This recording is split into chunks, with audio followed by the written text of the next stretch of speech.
శ్రీ మైసూర్ చాముండేశ్వరి దేవి జ్యోతిష్యాలయం. సమస్యలతో చింతిస్తున్నారా? అయితే ఒక్కసారి గురూజీకి ఫోన్ చేయండి. అనారోగ్యంతో బాధపడుతున్నారా? ఆర్థికంగా ఇబ్బంది పడుతున్నారా? మనశ్శాంతి కోల్పోతున్నారా? విద్య, ఉద్యోగం, విదేశీ ప్రయాణం, ప్రేమ, పెళ్లి, సంతానం, భార్యాభర్తల మధ్య అనుమానాలు రావడం, నరదృష్టి, కుజదోషం, చేతబడి, వశీకరణ, రావలసిన డబ్బులు రాకపోవడం, ఇల్లు స్థలాలు అమ్ముడుపోకపోవడం, ఎన్ని సంబంధాలు చూసినా పెళ్లి ముడిపడకపోవడం, ఇలా ఎటువంటి సమస్యలైనా అంజనం వేసి ఫోన్ ద్వారానే జ్యోతిష్యం చెప్పబడును. Cell number 9652484281. ఓం శ్రీమాత్రే నమః. ఛానల్లోకి స్వాగతం అండి. అక్టోబర్ 2 మహావలయ అమావాస్య.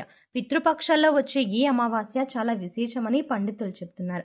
ఈ మహావలయ అమావాస్య రోజున మకర రాశి వారు ఎటువంటి విధి విధానాలు పాటించడం వల్ల పితృదోషాలు తొలగిపోతాయి, అలాగే స్నానం చేసే నీటిలో ఏది వేసుకొని స్నానం చేయడం వల్ల పితృదోషాలు తొలగిపోయి అఖండ రాజయోగం కలుగుతుంది అనే అంశాలను ఈ వీడియోలో మనం వివరంగా తెలుసుకుందాం.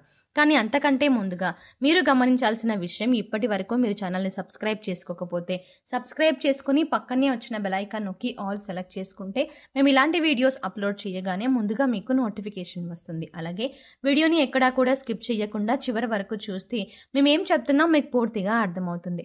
మీ ఫ్రెండ్స్ అండ్ ఫ్యామిలీ మెంబర్స్లో మకర రాశి వారు ఉంటే వారితో మర్చిపోకుండా ఈ వీడియోని షేర్ చేసుకోండి. ఇక వివరాల్లోకి వెళ్తే, అమావాస్య రోజు ఏ పనులు చేస్తే అదృష్టం కలిసి వస్తుందో, ఏ పనులు చేస్తే దురదృష్టం కలుగుతుందో తెలుసుకుందాం. అమావాస్య చాలా శక్తివంతమైనది. అమావాస్య రోజు కొన్ని పనులు చేస్తే అదృష్టం బాగా కలిసి వస్తుంది. అమావాస్య రోజు ఎవరైనా సరే సూర్యోదయానికి పూర్వమే తల స్నానం చేయాలి. తలంటు స్నానం చెయ్యకూడదు. తల స్నానం అంటే కేవలం నీళ్లు తల మీద పోసుకొని తల స్నానం చెయ్యాలి. ఈ తల స్నానం చేస్తే చాలా మంచిది. అమావాస్య రోజు మధ్యాహ్నం పూట నిద్రపోకూడదు. మధ్యాహ్నం పూట నిద్రపోతే దరిద్రం చుట్టుకుంటుంది. భాద్రపద మాసంలో బహుళ పక్షాన్ని మహావలయ పక్షం అని అంటారు, లేదా పితృపక్షాలని పెద్దల రోజులని కూడా పిలుస్తారు. ఈ రోజు పెద్దల అమావాస్య లేదా మహావలయ అమావాస్య అంటారు. ఈ మహావలయ అమావాస్య రోజు పూర్వీకులకు అంటే మరణించిన పెద్దవాళ్లకు కొన్ని విధి విధానాలు పాటించవలసి ఉంటుంది. ఈ విధి విధానాలు పాటించడం వల్ల వాళ్ళ అనుగ్రహంతో తరతరాలకు అష్టైశ్వర్యాలు కలుగుతాయి. అంతేకాదు, మీ జాతకం ఏవైనా పితృదోషాలు, పితృశాపాలు అన్నీ కూడా తొలగిపోతాయి. మీ ఇంట్లో మరణించిన పెద్దవాళ్ళ ఫోటోలని దక్షిణం వైపు పెట్టాలి. ఆ ఫోటోకి గంధం, కుంకుమ పెట్టి ఫోటో దగ్గర దీపం పెట్టాలి. ఆ ఫోటోలకి పువ్వులు పెట్టి అలంకరించండి. వారికి ఇష్టమైన పదార్థాలు వండి నైవేద్యం పెట్టాలి. ఇక వీరికి నైవేద్యంగా పెట్టిన ఆ ప్రసాదాన్ని మీరు తినాలి. ఇలా చేయటం వల్ల మీ పెద్దలు సంతోషించి మీ మనసులో కోరికలు నెరవేరుస్తారు. మీకు అష్టైశ్వర్యాలు, భోగభాగ్యాలు కలుగుతాయి. అలాగే మీ ఇంటి యజమాని మరణించిన పెద్దలను తలుచుకుంటూ తర్పణం ఇస్తే మంచిది. ఇక ఈ తర్పణం ఎలా ఇవ్వాలి అని చూసుకున్నట్లయితే, ఇంట్లో కానీ ఇంటి బయట కానీ దక్షిణ వైపుకు తిరిగి నీళ్ళల్లో కొన్ని నల్ల నువ్వులు కలిపి కుడి చేతి చూపుడు వేలు, బొటన వేలు మధ్యలో ఉంచి నువ్వులు కలిపిన నీళ్ళని ఒక ప్లేట్లోకి వదిలిపెట్టాలి. దీన్ని తర్పణం అంటారు. ఇలా తర్పణం వదిలేటప్పుడు మరణించిన మీ పెద్దల పేర్లను తలుచుకోవాలి. ఇలా తర్పణం వదిలిన నీటిని మొక్కల్లో పోయాలి. తర్పణం ఇవ్వడం పూర్తయ్యాక మరణించిన మీ పెద్దల పేర్లు అంటే పూర్వీకుల పేర్లు చెప్పుకొని బ్రాహ్మణుడికి స్వయం పాకం దానం ఇవ్వాలి. అలాగే ఈ విశేషమైన రోజున గోసేవ కూడా ఎంతో పుణ్యాన్ని ప్రసాదిస్తుంది. గోవులు సకల దేవి దేవతలు కొలువై ఉంటారని మన పురాణాలు చెబుతున్నాయి. అందుకోసం గోవు తినడానికి తౌడు కానీ, పచ్చగడ్డిని కానీ లేదా వాటిని కొనడానికి డబ్బులు మరణించిన పెద్దల పేర్లు చెప్పుకొని ఇవ్వాలి. ఇక మీకు వీలైతే ఏదైనా దేవాలయంలో అన్నదానం చేసినా కూడా శుభ ఫలితాలు కలుగుతాయి. మీకు వీలైతే నిమ్మకాయ పులిహోరను పంచిపెట్టండి.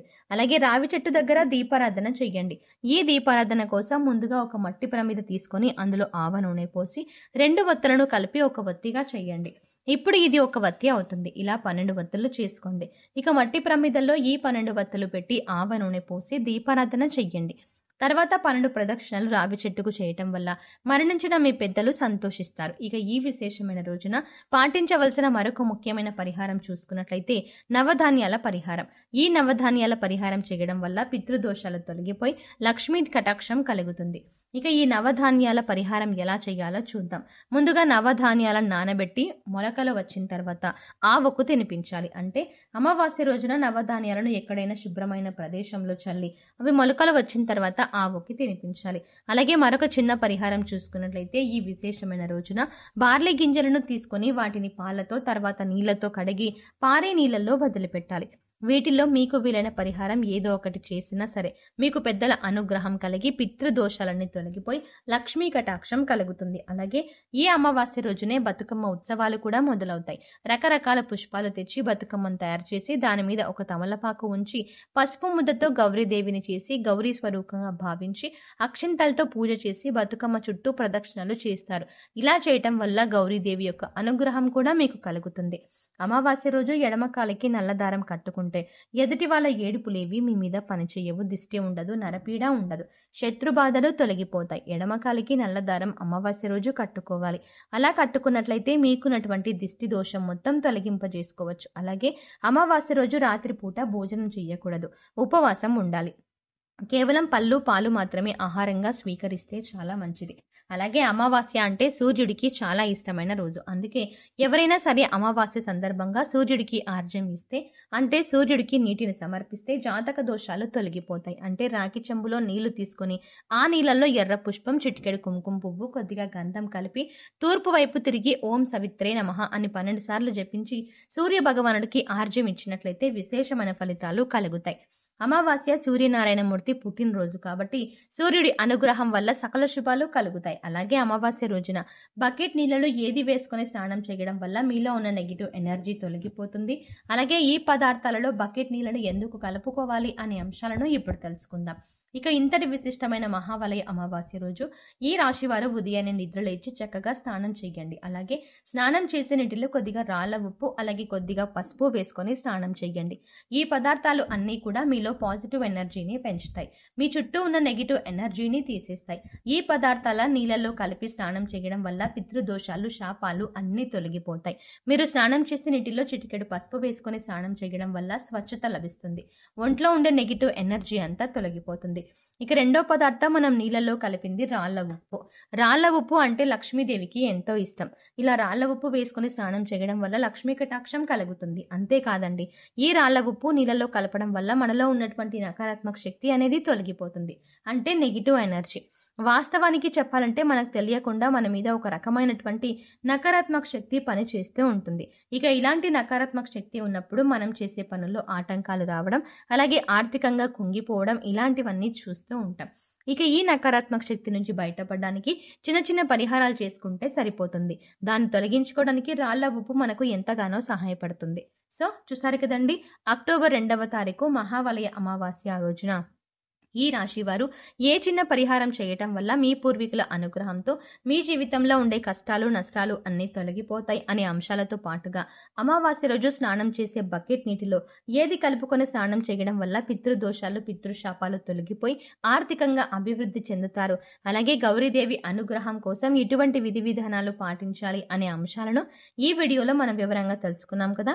ఈ వీడియోలో మీకు నచ్చినట్టయితే ఈ వీడియోని లైక్ చేయండి. అలాగే మీ ఫ్రెండ్స్ అండ్ ఫ్యామిలీ మెంబర్స్లో ఎవరైనా మకర రాశి వారు ఉన్నట్లయితే వారితో ఈ వీడియోని షేర్ చేసుకోవడం మాత్రం ఎట్టి పరిస్థితుల్లో మర్చిపోకండి. అయితే మీరిచ్చే లైక్ మాకెంతో సపోర్ట్నిస్తుంది అన్న విషయాన్ని మర్చిపోకుండా ఈ వీడియోని లైక్ చేయండి ఖచ్చితంగా. అలాగే మీ ఫ్రెండ్స్ అండ్ ఫ్యామిలీ మెంబర్స్కి కూడా ఈ వీడియోని షేర్ చేసుకోండి. కానీ అంతకంటే ముందుగా మీరు కనుక ఇప్పటి వరకు మన ఛానల్ని ఇంకా సబ్స్క్రైబ్ చేసుకోకపోతే వెంటనే సబ్స్క్రైబ్ చేసుకోండి. అలాగే పక్కనే ఉన్న బెల్ ఐకాన్ని క్లిక్ చేసి అందులో ఉన్న ఆల్ అప్డేట్ని సెలెక్ట్ చేసుకోవడం ద్వారా మేం చేసే ప్రతి వీడియో అప్డేట్స్ మీ మొబైల్కి ముందుగా నోటిఫికేషన్గా అందుతుంది. మరో చక్కటి వీడియోతో మళ్ళీ కలుద్దామండి.